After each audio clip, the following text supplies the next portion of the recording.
ఈ వేదిక మీద నాకంటే గొప్ప అనుభవం ఉన్నవాళ్ళు, పరిపాలన తెలిసిన వాళ్ళు, వయసులో పెద్దవాళ్ళు ఉన్నా చిన్న వయసులోనే నాకు ఈ అవకాశం వచ్చింది అనంటే దేవుడి సంకల్పము, తెలంగాణ ప్రజల ఆశీర్వాదము 100% ఉండబట్టే ఈనాడు ఏ ఒడిదుడుకులు లేకుండా, ఎలాంటి ఆటంకాలు లేకుండా తెలంగాణ రాష్ట్రానికి 2 సంవత్సరాలు ముఖ్యమంత్రిగా పని పూర్తి చేసుకొని ఈనాడు మీ ముందుకు వచ్చి నిలబడి అత్యంత వెనుకబడిన ఆదిలాబాదు జిల్లా అభివృద్ధి కోసం ఈరోజు అభివృద్ధి పథకాలను ప్రారంభించుకోవడమే కాకుండా సంక్షేమ పథకాలను అమలు చేసుకోవాలని ఈనాడు ఈ సభ ఏర్పాటు చేసుకున్నాం.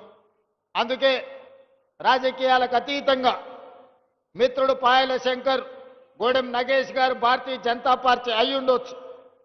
వాళ్ళను తెలంగాణ ప్రజలు మమ్మల్ని అందరినీ ఏ విధంగా ఎన్నుకున్నారో వాళ్ళను కూడా ప్రజలు ఓటేసి గెలిపించిండ్రు. వాళ్ళందరిని కలుపుకొని అభివృద్ధి పదం వైపు నడపాలన్న ఆలోచనతోటి ఈనాడు వేదిక మీద వాళ్ళందరితో కూడా మాట్లాడించి వాళ్ళు ఈ ప్రాంత సమస్యల్ని ఏవైతే నా దృష్టికి తెస్తారో వాటిని పరిష్కరించాలన్న ఆలోచనతోటి ఈనాడు మన ప్రభుత్వం పనిచేస్తుంది. నేను ఒక్కటే మాట అడగదలుచుకున్నా. 4 కోట్ల తెలంగాణ ప్రజల్ని ఆలోచన చేయమని నేను విజ్ఞప్తి చేస్తున్నా. ఆనాడు 10 సంవత్సరాలు ఆ ప్రభుత్వం ఉన్నప్పుడు ఏనాడైనా ప్రతిపక్షాలకు సంబంధించిన ముఖ్యమంత్రి గారి కార్యక్రమాలలో పాల్గొననిచ్చిండ్రా? ఒకవేళ ప్రతిపక్షాలు ఎవరైనా పాల్గొన్నా మాట్లాడడానికి 1 నిమిషమైన అవకాశం ఇచ్చిండ్రా? మీరు ఆలోచన చెయ్యండి.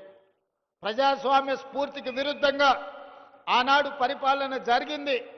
అలాంటి తప్పిదాలు మళ్ళీ జరగొద్దు.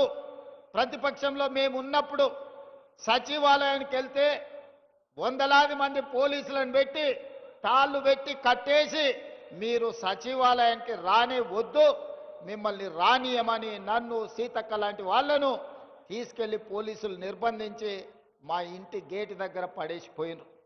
ఇప్పుడు అలాంటి పరిస్థితులు లేవు, అలాంటి పరిస్థితులు రానివ్వద్దు.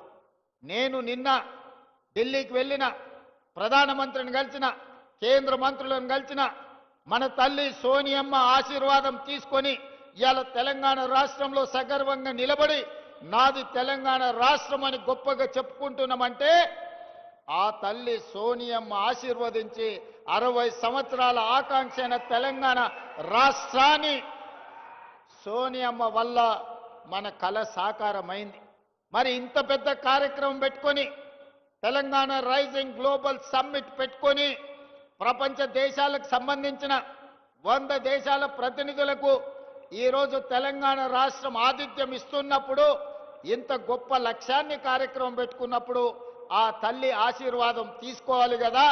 కన్న తల్లితో సమానమైన సోనియమ్మ ఆశీర్వాదం తీసుకొని ఈనాడు ఉక్కు సంకల్పంతో ఏ ఆకాంక్షల కోసం, ఏ అభివృద్ధి కోసం, ఏ సంక్షేమం కోసం సోనియా గాంధీ గారు తెలంగాణ రాష్ట్రం ఇచ్చిండ్రో ఆ తెలంగాణ రాష్ట్రాన్ని అభివృద్ధి పదం వైపు నడపడానికి, ఆ లక్ష్యం వైపు సాగడానికి సోనియమ్మ ఆశీర్వాదం తీసుకొని మల్లికార్జున్ ఖర్గే గారు, రాహుల్ గాంధీ గారు, ప్రియాంక గాంధీ గారిని కలిసి మా రాష్ట్రానికి రండి అని, అదేవిధంగా పీయూష్ గోయల్, నిర్మలా సీతారామన్ గారి నుంచి మొదలు పెడితే పెద్దలు నరేంద్ర మోడీ ప్రధానమంత్రి వరకు అందరినీ కలిసి ఆహ్వానించడం. ఇవాళ తెలంగాణ రాష్ట్రంలో 4 కోట్ల తెలంగాణ ప్రజలు పండుగ జరుపుకుంటున్నారు. సంక్షేమం, అభివృద్ధిని ముందుకు తీసుకెళ్లాలనుకుంటున్నారు. మరి అవి తీసుకెళ్లాలనుకున్నప్పుడు రాష్ట్ర కేంద్ర ప్రభుత్వాలు సహకరించుకోవాలి కదా, సమన్వయం చేసుకోవాలి కదా. మనకు అవసరమైన మన ప్రణాళికలను ప్రధానమంత్రి గారి దృష్టికి తీసుకువెళ్ళాలి కదా. పాయల శంకర్ గారు ఎమ్మెల్యేగా నా దగ్గరకు వచ్చి వరంగల్ ఎయిర్పోర్ట్ కావాలి అని అంటే వరంగల్ ఎయిర్పోర్టే కాదు ఆదిలాబాద్ ఎయిర్పోర్ట్ కూడా కట్టాలి అని పాయల శంకర్ నా దృష్టికి తీసుకొస్తే నిజమే కదా. అత్యంత వెనుకబడిన ఆదిలాబాద్కు ఎయిర్పోర్ట్ ఇస్తే ఇక్కడికి పరిశ్రమలు వస్తాయి.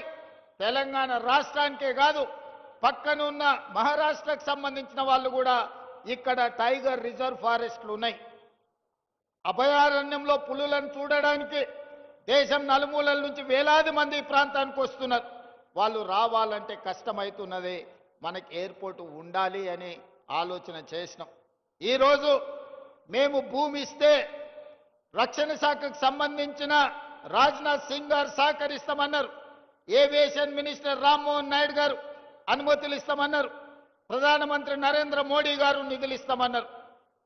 నేను కాంగ్రెస్ అయి ఉండొచ్చు, మా ప్రభుత్వం అయి ఉండొచ్చు, కానీ అభివృద్ధిలో కేంద్ర ప్రభుత్వం యొక్క సహకారం తీసుకొని ఆదిలాబాద్కు ఎయిర్పోర్టు తేవాలి అని నిన్న ఢిల్లీకి వెళ్లి మోడీ గారితో మాట్లాడి ఈనాడు ఆదిలాబాద్లో ఈరోజు నేను ప్రకటిస్తున్నా, సంవత్సరం తిరిగే లోపల ఆదిలాబాద్లో ఎయిర్పోర్టు పనులను ప్రారంభించి